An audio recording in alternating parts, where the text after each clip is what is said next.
Bom dia, graça e paz, que Deus venha abençoar a tua vida, a tua família, os teus negócios, tudo que tu colocar à mão, amém?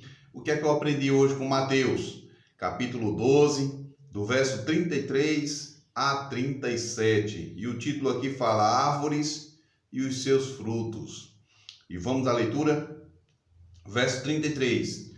Ou fazeis a árvore boa e o seu fruto bom, ou a árvore má e o seu fruto mau, porque pelo fruto se conhece a árvore. Fruto aqui se traduz por obras, pelo que temos feito, certo? Em termos de filhos da luz e filhos das trevas, certo? Então, pelo que eu tenho feito, produzido, irá me dizer se eu estou no caminho de Cristo ou se eu estou no caminho do maligno. Verso 34. Raça de víboras, como podeis falar coisas boas sendo maus? Jesus falando aqui para os escribas e fariseus. Como podereis, falar coisas boas sendo mal? Aí aqui, porque a boca fala do que o coração está cheio. Se o teu coração está cheio de Cristo, cheio do Espírito Santo, você vai ser um ótimo evangelista. Você vai pregar sempre e constantemente a palavra de Deus. Vejam bem, é como você chegar numa roda de amigos e ali falar de futebol. O coração ali dele só está cheio de futebol, cheio de jogo, certo? E só não vai sair outra coisa a não ser futebol, a não ser jogo. Mas aqui, Cristo está dizendo, a boca fala do que o coração está cheio. Foi no momento em que ele chamou Cristo de Beelzebul, líder do demônio. Ou seja, chamou de Cristo do próprio Satanás, certo? Então, Cristo aqui no verso 35 fala, o homem bom tira do tesouro bom coisas boas, do tesouro bom boas coisas, mas o homem mau do mau tesouro tira coisas mais. Aqui esse tesouro aqui simboliza mais o nosso entendimento, o nosso cérebro, certo? Do que tem encaixotado no nosso tesouro, na nossa mente, certo? Então, o que eu vou extrair de minha mente? Então, um homem bom da sua mente tirará coisas boas, mas um homem mau tirará coisas más de sua mente. Então, os escribas e fariseus estavam com sua mente contaminada, então só saía coisas ruins, só saía blasfêmia contra o próprio Jesus Cristo. É como nos últimos versos aqui, 31 e 32, do capítulo 14. Aqui eu vou repetir esse texto que a gente já falou anteriormente. Por isso vos declaro, todo o pecado e blasfêmia serão perdoados aos homens, mas a blasfêmia contra o Espírito não será perdoada. Então, eles estavam blasfemando contra o Espírito Santo, porque Jesus, Deus e o Espírito são um. E ele estava blasfemando contra o Espírito. Jesus veio para abrir o seu coração, sua mente, para apresentar que eles estavam aprisionando os filhos de Deus por meio das leis e tradições que eles próprios criaram. Continuando o texto aqui, fala, digo-vos que de toda palavra frívola que proferirem os homens, dela darão conta no dia do juízo. Jesus está falando aqui dos últimos dias da história deste mundo. Você lembra de um ditado que as pessoas falam que palavra tem poder? Palavra realmente tem poder. Aquilo que você falar pode acontecer, certo? Então, se você abençoar, pessoas serão abençoadas. Mas se você amaldiçoar, pessoas poderão ser amaldiçoadas e você também será amaldiçoado. Então, aqui o que Cristo está se referindo, em termos de palavra, era direcionando aos escribas e fariseus, de toda a palavra frívola, de tudo que está sendo proferido, principalmente contra o Filho de Deus. palavras frívolas contra o Espírito Santo.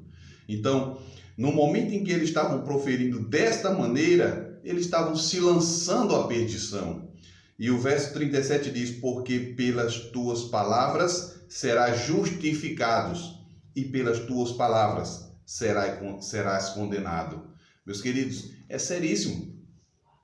Então temos que medir nossas palavras, temos que saber o que nós iremos falar, de que lado nós estamos, do lado da luz ou do lado das trevas. Nossas palavras condirão de que lado nós estamos. São os frutos que nós estamos colhendo ou plantando. O que é que você tem plantado? Qual é o tipo de semente que você está plantando? É uma semente boa ou uma semente má? Jesus Cristo aqui, quando se tratou aqui no dia do juízo, exatamente no dia da sua volta, que vai haver esse grande julgamento, certo? Todos nós iremos estar perante o tribunal de Cristo. É o que fala 2 Coríntios capítulo 5. Vamos ler esse texto. Segunda carta aos Coríntios, capítulo 5, verso 10. E aqui lemos: porque importa que todos nós compareceramos perante o tribunal de Cristo, para que cada um receba segundo o bem ou o mal que tiver feito por meio do corpo. O nosso Senhor estava mencionando exatamente esse texto e muitos outros que se trata do juízo. Então, nos últimos dias, tudo que temos feito será exatamente colocado perante o tribunal de Cristo. E a norma pela qual seremos julgados é exatamente a lei de Deus, como Tiago menciona aqui no livro de Tiago, capítulo 2. Tiago, capítulo 2. Olha mesmo. Verso 12: falai de tal maneira e de tal maneira procedeis, como aqueles que hão de ser julgados pela lei da liberdade. Então, qual é a lei da liberdade? Os 10 mandamentos. Qual é a norma do julgamento? Exatamente o que temos quebrado diante da lei de Deus, o que temos negligenciado, o que temos deixado de fazer. Então, temos que abraçar Jesus como nosso Senhor e Salvador. Então, no momento que eu tomo Jesus como Senhor e Salvador de minha vida, automaticamente eu obedeço aquilo que Ele determinou para mim.